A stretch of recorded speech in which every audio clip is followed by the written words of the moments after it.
Hello everyone, welcome to another Rick's Picks. Today I'm going to be doing my review of the Marvel Legends set, Wolverine and Mr. Fixit. So what I'm going to do is I'm going to take a look at them in packaging, then I'm going to take a look at both the figures and their accessories, and then I'm going to give you my thoughts on them. Just remember, if you do like this review, go ahead and check out my Marvel playlist and hit that like, share, and subscribe button. They're all small clicks for you, but it really helps this channel grow. So thank you for watching, and without any further ado, let's get to the review.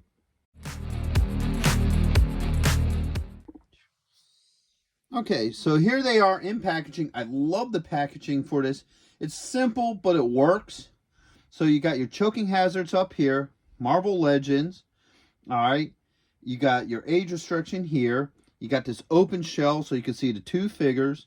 Now it says Wolverine down here because it's part of a Wolverine series of figures. So I already did a review on the Brood Wolverine with Lilandra, if you want to check that video out as well. You got your Hasbro logo here, spinning around this way. All right, you get this really cool picture of Logan as Patch, 50 years. All right, bring it around this way.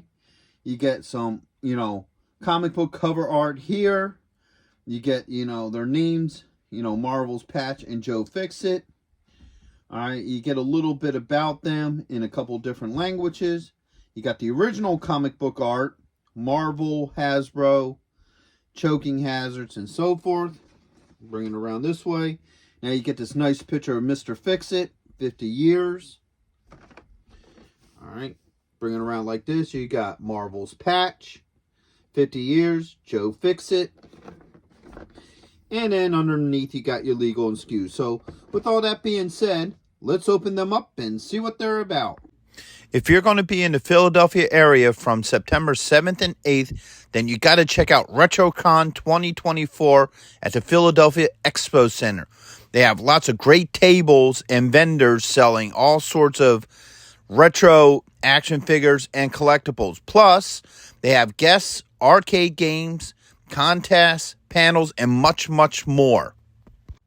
In honor of 40 years of Transformers, they will have a 40-year anniversary display stand that you could take pictures with.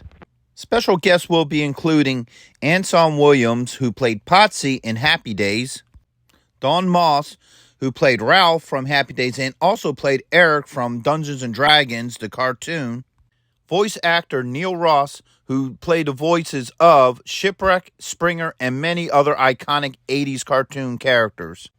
Actor Lee Majors will also be there, best known for playing the $6 Million Man and the Fall Guy. He was also in Ash vs. the Evil Dead and The Night the Reindeer Died. So not only do they have the $6 Million Man, but they also have Lindsay Wagner, the Bionic Woman. So first up is Wolverine as Patch. Now, for any of you who aren't familiar with the storyline, what it is after the fall of the mutants, the X-Men were presumably dead. And they wanted to keep it that way so they can take care of some odds and ends. Logan came up with this idea of, if he puts an eye patch over one eye and starts calling him Patch, nobody would realize who he is. Which is kind of funny because later on in the Wolverine comic books, his friends all do say, yeah, we know who you were.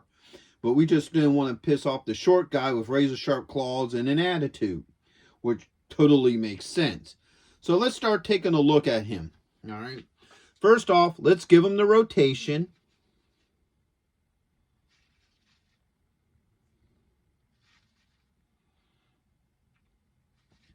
All right. So let's look at some of his finer details. So let's bring him up a little bit closer. I love the head sculpt to this. Like, it totally captures the whole look of that era of comics. I like even how they have the hair kind of point in and stuff. So the detailing all is really nice on this. I even like how they do up his suit. The top piece of his jacket is a soft rubber. And even his claws look really cool. I like the detailing to his claws. And the overall style of the pants and this character really captures the look from the comics. So let's start looking at his points of articulation. So the head does move. You got a shoulder joint with a swivel. You got an elbow joint. And the wrist moves. All right. that up there. I believe you do have a torso swivel. You got a joint here at the thigh with a swivel. You got a knee joint. That's tight, but it does move. No problems. You got an ankle joint. Okay. So now let's get him back into a normal position. So overall, I'm liking how this figure looks. Like I said before, he really does capture the whole look from the comics. Now he does come with just a couple of accessories. So he has a face here with a smirk. Okay. Give that a rotation. Oops. And he comes with two hands without the claws. All right. Here's one. And two. So let's see how well all this swaps out. So let's start off with the head. All right. Head all came off pretty easily. Let's try the other one. Yeah.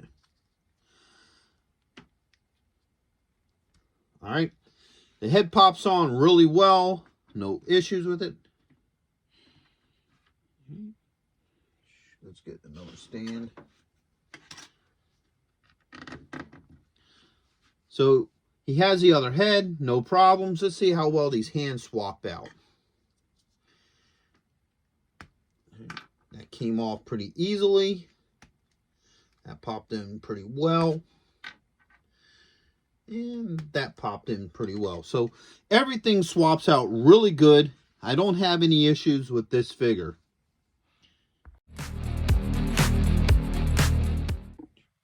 So next is the Incredible Hulk as Joe Fixit.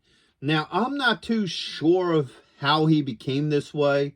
I was never a real big Hulk fan. You know, I think it was cool every now and again when he would interact with either Spider-Man or the X-Men or Wolverine. But I never really followed his comics. I know it was something to where he was shrunken down from the regular Green Hulk.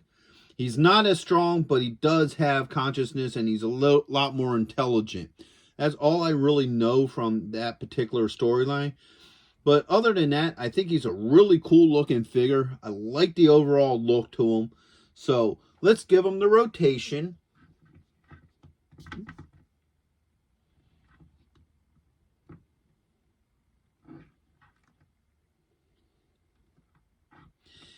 Now, one of the things I really like about this figure is due to the weight of this figure, he stands pretty well without any kind of stand, which is really nice. I really do like that.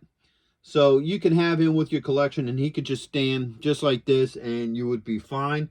So let's look at the, deeper details. So let's look at this face. I like the face sculpt.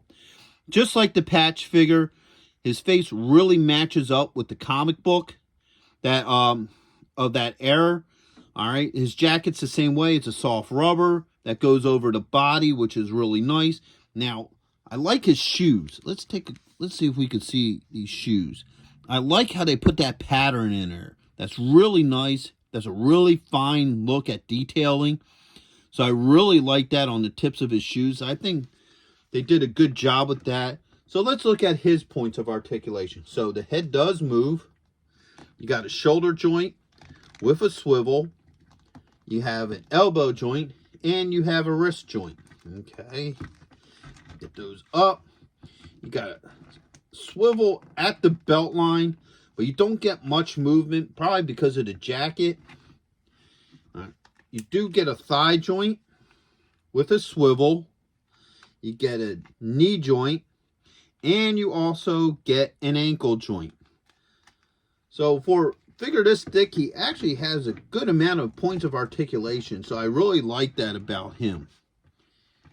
Let's even him out a little bit. Now, like Patch, he does come with an alternate head and two hands. So he comes with the Angry Hulk face. He comes with a semi-open hand. Like he's going to grip somebody up with that. And he also comes with this hand that kind of looks like a trigger hand. You know, almost like you would think that he would have came with like some sort of gun or something, which I think he might have actually used in the comics. Don't, you know, quote me on that. So let's see how well all this works. All right, the head came off really well.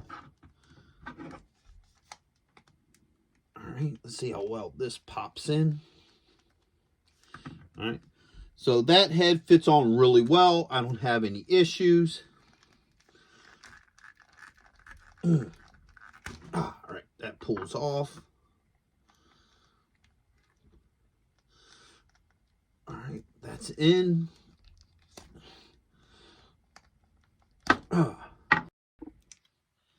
So the hands went in really well. I don't have any issues with them. Let's get a close look at them. All right. So the hands fit very well. The new head went on and off very easily. Oops. Get them into position. So I really don't have any problems with this figure either. All right, so I tried to get them to look sort of like how they looked in the comic cover, which I have right here. And they look similar to it. You run into some of the obvious action figure problems. For starters, most action figures aren't really good at standing cross-armed. You know, 9 out of 10 times you can't get him in that position. So I kind of got his arms the best I could. In the comic, he's leaning up against the Hulk, but it doesn't really work right because it just put his head right into his, you know, elbow. But he does get the cross-leg position. You can't get his wrists up into that position, but I think that's fairly close to what it would look like in the comic. This is, by the way, one of my favorite covers. I always thought this looked really nice. You know, it's just a simple cover, just the two of them standing next to each other. But it's just a whole persona of how the Hulk's looking down at him. He's looking up at him. And it almost looks like they're going to get at it, but they may not. So, you know, these figures kind of capture that really well. Now, one thing I will give, you know, Hasbro is that they did scale these guys pretty well according to that picture. Because if you look again at this picture, all right, Patch's head comes right about the Hulk's elbow, which is the same here. So I think that they really did capture the overall look of the comics. I'm really liking these two figures. I think they will look great on your shelf with the rest of your Marvel figures. And I would highly recommend these. Definitely if you're a Wolverine fan, or even if you're a Hulk fan, they will look great on your shelf. Some of the joints were a little bit stiff, but I didn't need to use any kind of water, you know, hot water or any heat source to get them moving. They don't have any loose joints, so I didn't have any problems with them, you know, like with really, really loose joints. All the parts interchanged pretty well, so the head sculpts came off easily and went on easily. The hand sculpts come on and off easily. Now, one thing I did notice about the Wolverine that I didn't see before is when I went to put this hand back on, so let's grab him here. The claws are not glued in, so they can just be pulled off. All right. So that's something you may want to be a little bit leery about when you're swapping the hands out.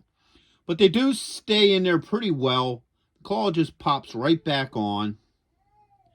Oh, shoot. There it goes. Boop. Just like that, without any issue. So the claws do come off and on. They're not glued in. But still, that's not a major issue to me because as long as they go back in the way they're supposed to, you know, I'm all right with that. So overall, this is a great set. They definitely look good with any of your Marvel collectibles and what have you. So with that being said, I hope you all did like this video. If you did, go ahead and check out my Marvel playlist and hit that like, share, and subscribe buttons. They're all small clicks for you, but it really helps this channel. And once again, thank you very much for watching. So until the next one, late.